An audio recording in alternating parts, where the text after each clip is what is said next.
Welcome to Exploit Research Megaprimer Part 3. In this video, we will look at how to inspect and exploit an strcpy based buffer overflow. Please view the previous set of videos if you haven't already done so, because basically we are building on a lot of knowledge and a lot of things which we've already looked at in the previous videos. So now in this video, the vulnerable function is actually going to take user input and going to call the strcpy function to copy user input into a buffer, and this buffer is of size 256 bytes. Now, as you probably already can imagine, if the size of input is going to be larger than 256, then it is going to go ahead and write further ahead than the bound of this buffer and hence cause a buffer overflow. So before we get into the next slide, let's analyze this program and this demonstration. So what we'll do is we'll once again very quickly first look at our source code for this program. So I'm using the exact same program as in the last demonstration, but there's a little difference, and that little difference is instead of memcopy, what we basically have is strcpy, which of course does not take the size, maximum size as input, and this is how the function currently looks like. And once we've compiled the code, you basically have the server-strcpy.exe executable. Now this executable is available for download from the same page, so please do that and follow this video. Now this executable is a simple echo server. What does it do? Well, let's open up our PuTTY terminal in which we are logged into Backtrack. I think the first thing is to first figure out our IP address, which is 192.168.1.2. So let's actually do a netcat to port number 10,000, which is where the service is actually listening. We are connected, and now anything we type in hi, the server responds back with a identical response, and this is what we call an echo server because it echoes back whatever we type in. So we can actually type in hi there, hello, so on and so forth, and once we exit, the server exits as well, right? So what we are trying to do is exploit a buffer overflow in this server. So the first thing we need to do is first figure out if there is a buffer overflow. So let's quickly create a program which can interface with this executable.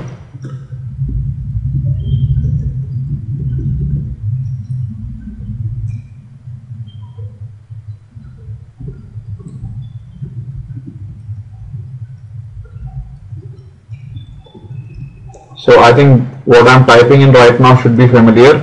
This is exactly what we did in the previous video.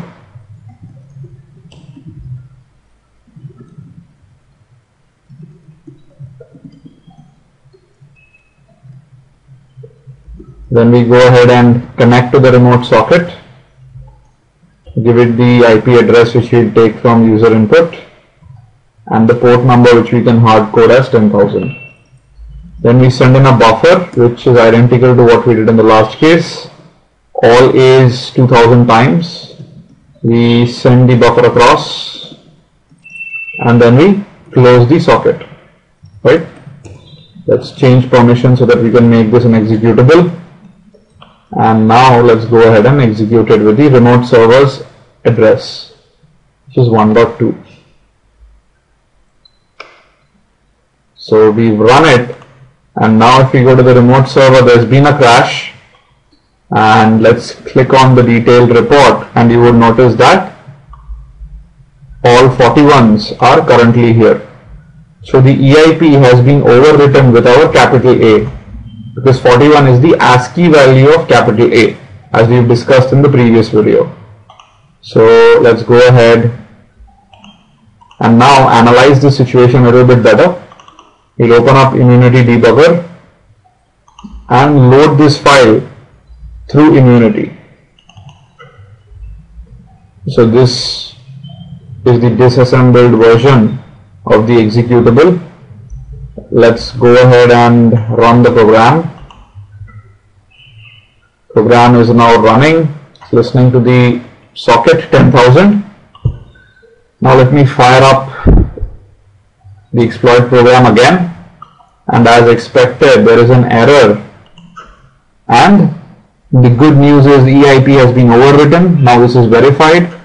Also ESP, which points to the top of the stack, is pointing to our data which we sent in the form of allays. Awesome. So this is a classic vanilla buffer overflow exploit, and now we'll go about quickly analyzing this as we did in the previous case.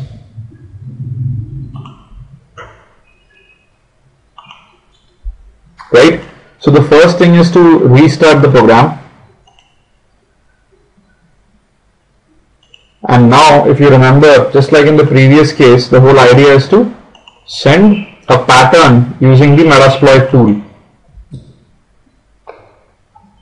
So for some reason this terminal is hung. Let me open up a new terminal. Okay, I think it just got recovered. So we go to the Metasploit directory, which is located in pentest exploits framework 3, and then inside that the tools directory, and we'll go ahead and run the pattern underscore create tool, the pattern of 2000 characters. So this has given us the input. Right? If you're confused at this point, I'm very sure you haven't watched the previous video. So go back and watch the previous video. I've already given explanations of why we are generating the pattern and all of that in sufficient depth in that video. So let's copy paste the pattern, and now let's run the exploit once again. The server is running and listening.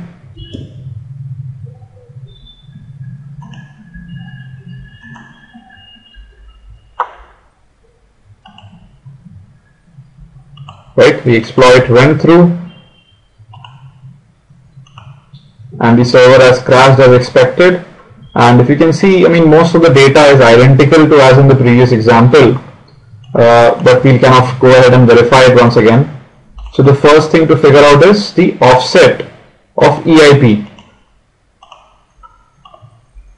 right, and that we can figure out by the value currently within EIP. So we will quickly use the pattern underscore offset utility and give it the input which EIP has within itself, 41, 39, 69, 268, just like in the previous case. And then top of the stack ESP is currently pointing to this pattern 0AJ1. So we have 0AJ1 and this is 272. Awesome. So I guess this is exactly what the scenario was in the previous case. Now let's analyze this further. Now what we're going to of course do is first verify the exact offsets of EIP overwrite and ESP overwrite. So we know that first we can send 268 bytes of garbage. After that we are going to do the EIP overwrite. Right, the time being, let's say this is all B's. Then we are actually going to do a ESP overwrite, which can be all C's, and then we can actually go ahead and fill the rest of the things up with all A's as before. Right, awesome. So now let's quickly send this to verify that the positions that we've calculated are working perfectly. So let's restart the program, run the program, go back here, run our exploit code, and perfect. EIP has been overwritten by all B's, and ESP top of the stack has been overwritten with the first 4 C's, and then we have all the A's. And if you can scroll up, well, this is exactly the place where EIP is being overwritten, and this is the place where ESP is pointing to just after the function returns. So like in the previous case, what we need to do is we need to overwrite BBBB with a return address pointing back to the stack, right? And just like in the previous case, it can be the top of the stack. Now let's go ahead and actually do this, but what we will see is there are a couple of differences now because we are using a strcpy, right? Anyway, so the current location of ESP is 0022FB70, right? Awesome. Let's go ahead and hard code that here.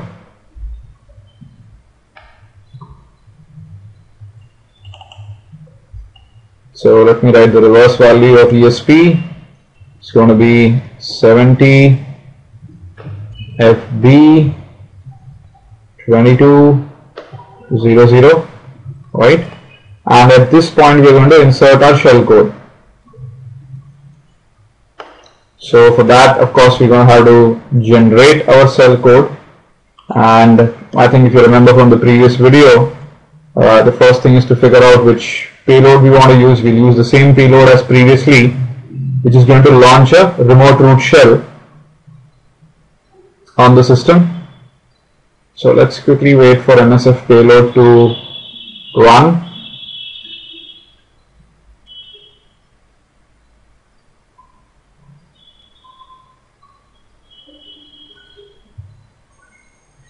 Awesome. So let's just take up the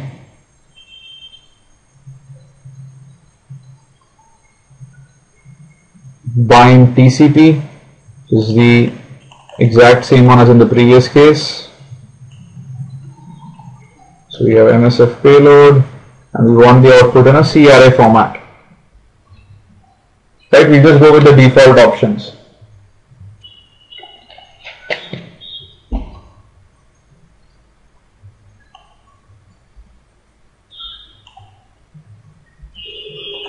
We'll go back to our little script here and copy paste this value.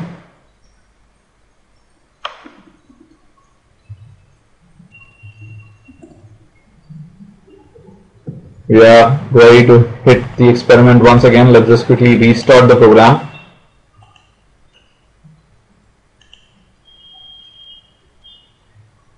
And let's run our code. Now what you would notice is the program has crashed once again, but it's not working as expected, right? This is a bit worrisome. Let's try and understand what just happened. So let's look at the stack, because that is where we try to overwrite everything. Let's basically go ahead and follow it in dump this time. So this is the top of the stack.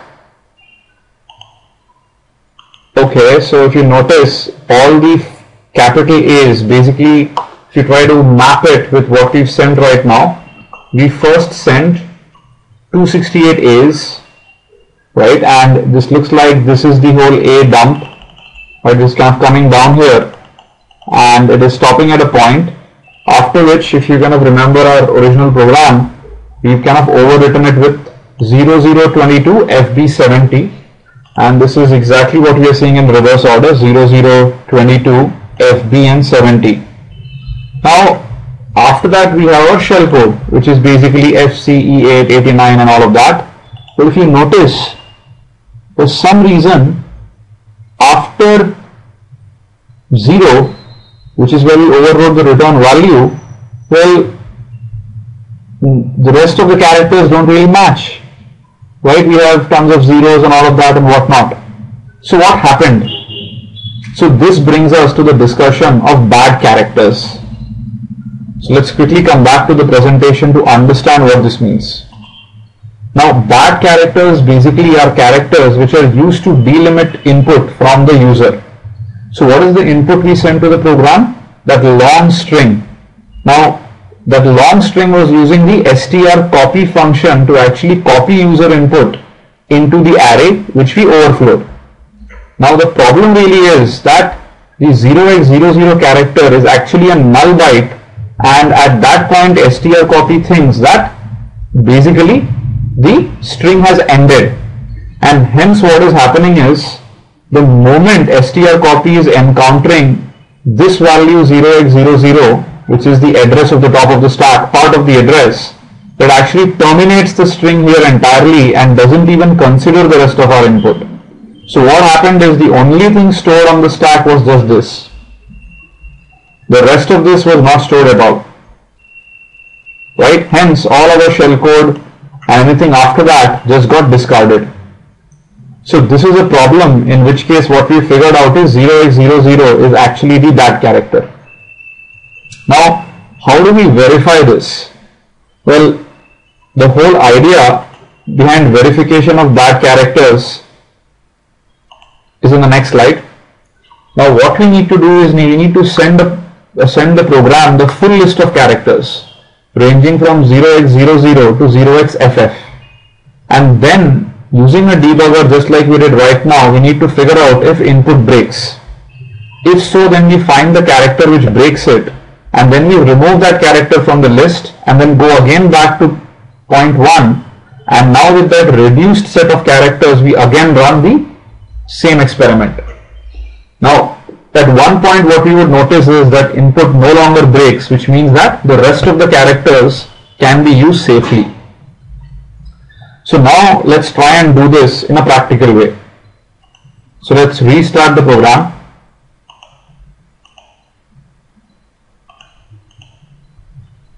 Now we need to generate the whole list of characters from 0x00 to 0xff.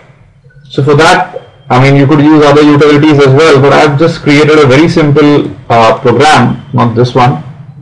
It's called chargen.c, and all it is doing is basically running a counter C from 0 and running it till 255 and basically printing the value in hex format. That's all this is doing, right?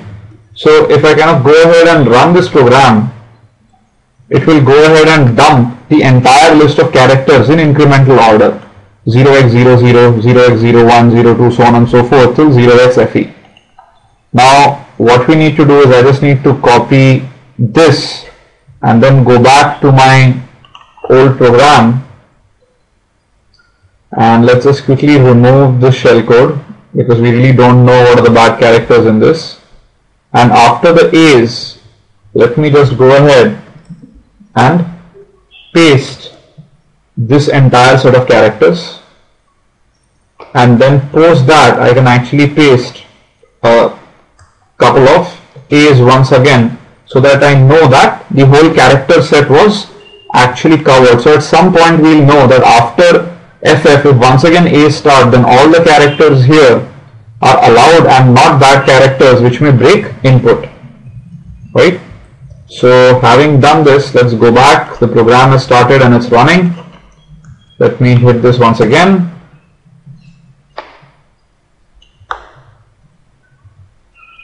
Sending the input to the remote program, and here we again had a crash. Let's just follow the stack in the dump. Now if you kind of go up, what we would notice is that after our A's, which ends here, the first character we sent was 0x00. If you kind of remember how this looks like, right? We sent 268 A's and the first thing we sent after that was 0x00. Now after 0x00, if you notice, we have something different, 1640 whatnot. Ideally here we should have had 01, here we should have 02, 03, and that should just have continued. So 00 is definitely a bad character because after that any input which we sent to the program was discarded. So 00 is a delimiter. Now note, this is probably obvious because we also know the source code of the program using strcpy, and we know that strcpy would use the null byte, which is basically just a 0, as a delimiter. But even if we did not know what function was being used to actually copy our input into that small buffer, this technique would tell us what are the bad characters. So now let's go ahead, restart the program.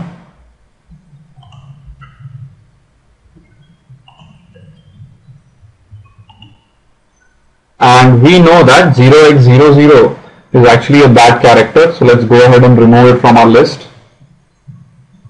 And now we will send the rest of the characters. everything is sent, and there is another crash right now, but what we need to inspect is how the stack looks like.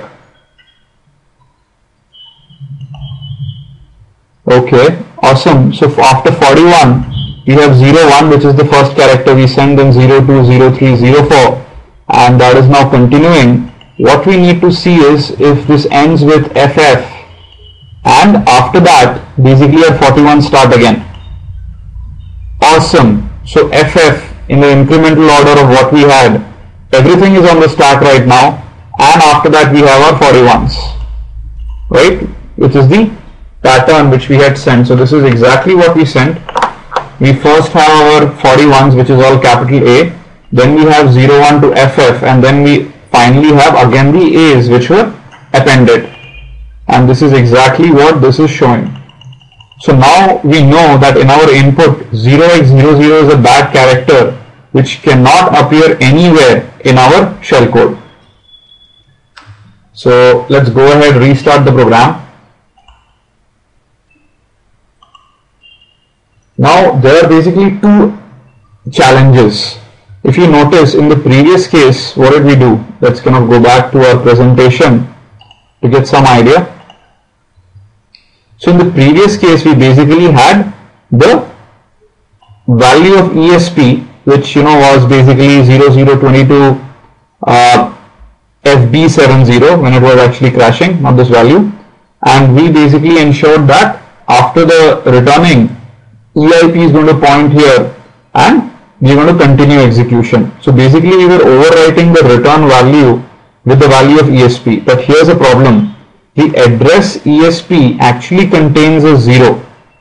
Now the problem is, because one of the bytes of the address is 0, if we overwrite the return address with the address of ESP, then basically this won't work, because the 0 is actually a bad character which will go ahead and delimit the input, as we just saw.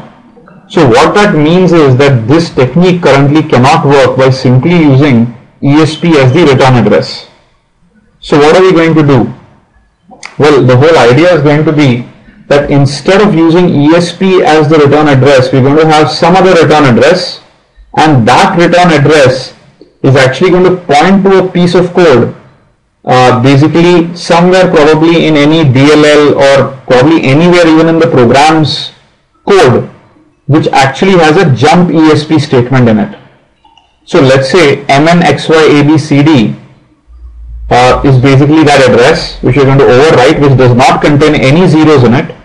So when the function returns, EIP is going to go ahead and point to MNXYABCD, which probably is some location in the program space, either in the program's own code or any of the DLLs it is importing. And at that address MNXYABCD, the statement we require is basically a jump ESP, because now what happens is the moment EIP executes this, EIP will point back to what ESP is pointing to and will start executing our payload.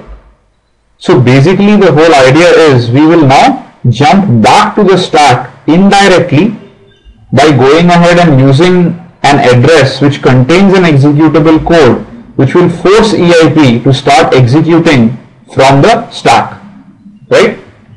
So how do we find this jump ESP instruction in the program's code? So in order to do that, what we will go is basically to the View tab, and we will click on Executable Modules. Now we can take any one of these modules and search for the jump ESP instruction. So let's take the user32.dll, which has been loaded. We can just double click it, and now the entire user32.dll code has been opened in our program. Then we can kind of right click and say search for command, and in that we can actually type in jump ESP. Right, so this is the command we need, and what we want to find out is a memory location which does not have a 0 in it as part of the address, but which will execute the command jump ESP. So let's click on find, and you notice we found an instruction located at memory location 7E429353, and this location contains the instruction jump ESP coded in the hex format FFE4, right? So this is the actual binary equivalent of the jump ESP command. So instead of using basically the top of the stack as the return address, we would actually use 7E429353 as the return address. So let's go back to our program, and now let's go ahead to remove this. Now, oops.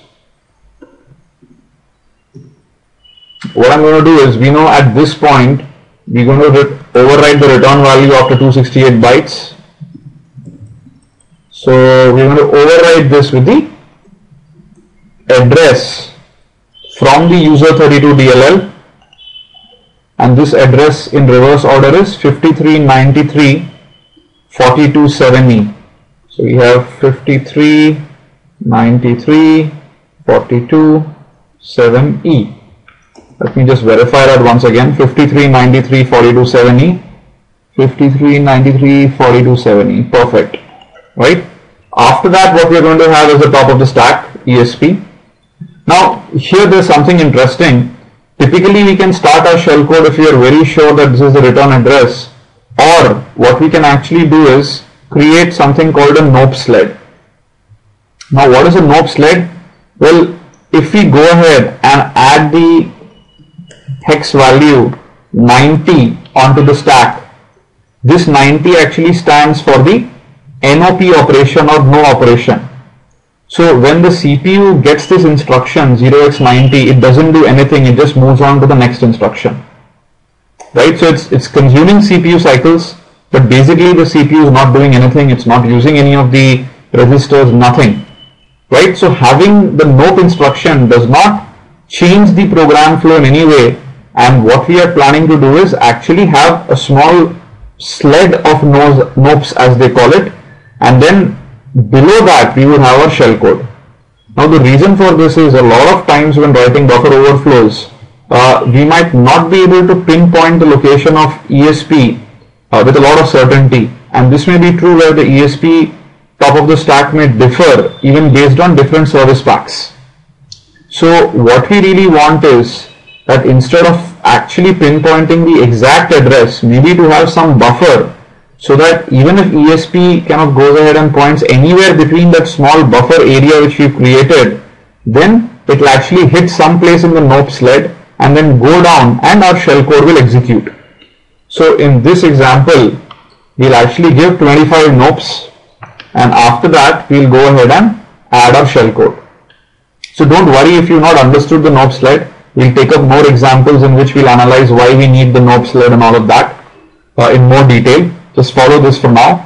So this instruction basically stands for the NOP or no operation, which basically tells the CPU, well, just don't do anything. You wasted a CPU cycle, move on to the next instruction. Right? Okay, so after this we need shellcode. So let's go back and we're going to run MSF payload just like before. But here's a difference. See, the problem is, if you kind of look at the payload generated by MSF payload, unfortunately it also contains the 0 value, and we know that if this goes through, then the input will be delimited after this and the rest of the shell code will not go through. Hence we require basically the payload to be devoid of 0x00 or any other bad character which the program cannot accept. So for this, instead of outputting this in C format, we'll output this in raw format, and then we are actually going to pipe this to MSF encode. Now MSF encode is going to encode the payload generated by MSF payload, and we can actually force it to actually remove the bad characters. So the architecture we are interested in is of course going to be the x86, and basically the bad character set is going to be our 0x00s, and after that the output format once again we require in the C array format. So let's run this. Awesome. Now if you kind of go ahead and look at the payload which has been generated, it does not contain any 0x00 value, right? This is just perfect. Let me just copy this, go back to the original program, and here let me just paste this payload. We don't really require the last 1800 bytes. Let's just remove that. Now one critical thing is also the allowable size of the payload, but we'll take that up in other videos, next video probably, right? Anyway, so coming back, first 268 bytes does not matter, just going to help us override the buffer. After that, we are pointing to a return address inside the user32 DLL, and this specific address contains an instruction called jump ESP, which basically will point the EIP to the ESP, which is starting after the next 4-byte boundary. And there we first have a nope sled, which basically doesn't do anything but provides some buffer region in case the ESP value differs a little bit here and there. And then after that we have our actual payload. So now let's go ahead and run this. The program is already running. Let's go back here, and what we notice is the program is still running, which, as we know from the previous video, is good news, because now we can actually connect to port number 4444 and look at what's happened. Awesome. So we have broken into the remote system, and a remote shell is currently running on port number 4444, and the program is also looking perfectly fine, up and running and working. So let's verify this even outside the debugger once. Right, the program terminated. If you notice, there was no crash. It terminated properly. Now let's go ahead and run the dev C++ code separately. Okay, so the program is running now all by itself, and we're going to run our code again. Program is still running, but the beauty is, as we know, we are into the system. Perfect. Right? So, well, what have we learned in this video? We've learned a couple of key concepts. The first is that, well, if you use functions like string copy which have delimiters such as null, then there are going to be bad characters which need to be found and eliminated. We've gone through the whole process of finding bad characters, and then after that, how to go ahead and remove the limitation if basically the ESP or any other address contains a 0 by finding a third-party DLL or probably one of the Windows DLL which the process has loaded, where we can have a jump to ESP instruction, and then using that we go ahead and exploit this vulnerability.